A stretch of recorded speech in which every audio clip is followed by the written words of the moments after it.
digital inclusif, innovation et technologie pour l'égalité des sexes, c'est le thème autour duquel est célébré ce mercredi 8 mars 2023 la Journée internationale des droits des femmes 2023 au Bénin. Cette cérémonie a eu lieu à Canal Olympia de Cotonou sous la présence du ministre des Affaires sociales et de la microfinance Véronique Toyi-Fodé. Cette édition 2023 de la Journée internationale des droits des femmes se déroule sous le thème de l'innovation et des technologies pour l'égalité des sexes, pour un monde digital inclusif. Ce thème, choisi par la communauté internationale, permet de saluer et de célébrer les femmes et les filles qui défendent l'avancement de la technologie transformatrice, de l'éducation numérique et de la science dans sa globalité. L'intégration des femmes dans les domaines technologiques se traduit par des solutions plus créatives et offre un plus grand potentiel d'innovation qui répondent aux besoins des femmes et favorisent l'égalité des sexes. Leur manque d'inclusion, en revanche, favorise ou s'accompagne de coûts énormes. En effet, l'ère numérique crée des opportunités nouvelles et sans précédent pour l'amélioration de la vie des femmes et des filles, mais elle crée également des menaces sans précédent pour leur bien-être. Les espaces en ligne offrent de nouveaux lieux de violence à l'encontre des femmes, fournissant à leur auteur un anonymat.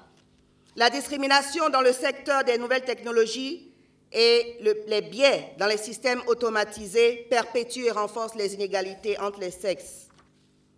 Toutefois, l'énorme potentiel que recèle la technologie pour l'autonomisation des femmes reste indiscutable.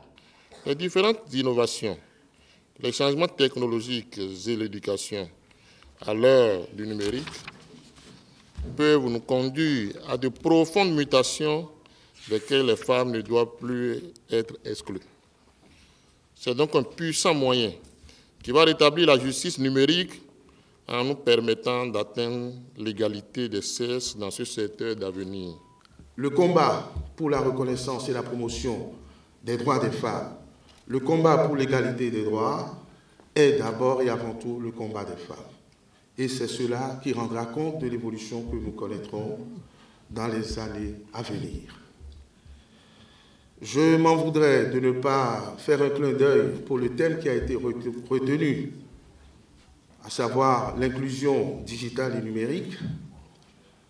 C'est un choix qui tombe à point nommé puisque le numérique et le digital impactent tous les domaines de la vie et il ne sert à rien de promouvoir l'égalité si nous ne pouvons pas aller dans ce domaine. La question qu'on se pose aujourd'hui, c'est que faire pour que les femmes et les filles ne soient pas exclues ou victimes du numérique et qu'elles aient un accès sécurisé à des contenus qui contribuent à leur épanouissement et à leur mieux-être. La sécurité en ligne pour les utilisatrices doit être une priorité dans nos politiques, car le développement technologique s'accompagne malheureusement de déviances préjudiciables à la dignité de la femme.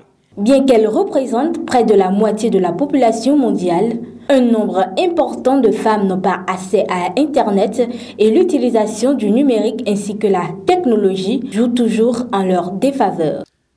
Les résultats de la récente étude nationale sur les violences basées sur le genre montrent une persistance des violences en raison des sexes, en dépit bien sûr du changement positif en termes de pourcentage des femmes victimes, car il faut noter qu'il y a eu une baisse de 10 points en moins de 3 ans. Les statistiques disponibles montrent aussi de faibles niveaux d'enregistrement des naissances, des mariages et des décès, ce qui ralentit le processus de promotion de l'égalité des sexes, situation que l'effort de digitalisation en cours dans le pays pourrait aider à améliorer. Du point de vue social, les femmes et les filles de tous les horizons ont le droit de vivre sans violence et de disposer librement de leur corps et de leur vie dans le monde réel aussi bien qu'en ligne.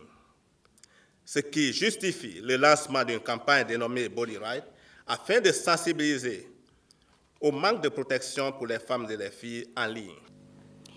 Selon une étude sur le gap du genre en 2022 par une association l'Association mondiale des opérateurs GSM, une étude qui montre l'écart entre les sexes en matière d'Internet mobile dans les pays à revenus faibles ou intermédiaires, nous avons constaté que depuis 2017, les femmes étaient 25% moins susceptibles que les hommes d'utiliser l'Internet mobile.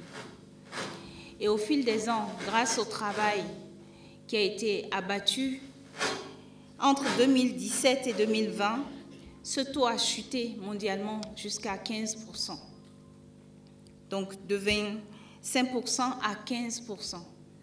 Seulement, depuis 2020, malheureusement, nous stagnons. Nous restons au point mort. Nous sommes aujourd'hui autour toujours de ces 15%, sinon que nous avons une petite augmentation jusqu'à 16%, ce qui montre qu'effectivement, il y a encore de gros efforts à faire pour que les femmes et les hommes, et les femmes surtout, puissent avoir accès aux solutions numériques dans leur quotidien. Vu les différents défis à relever pour une inclusion digitale des femmes, il est important que les autorités publiques béninoises encouragent les initiatives qui permettent à la gente féminine de sortir de l'ornière de la pauvreté.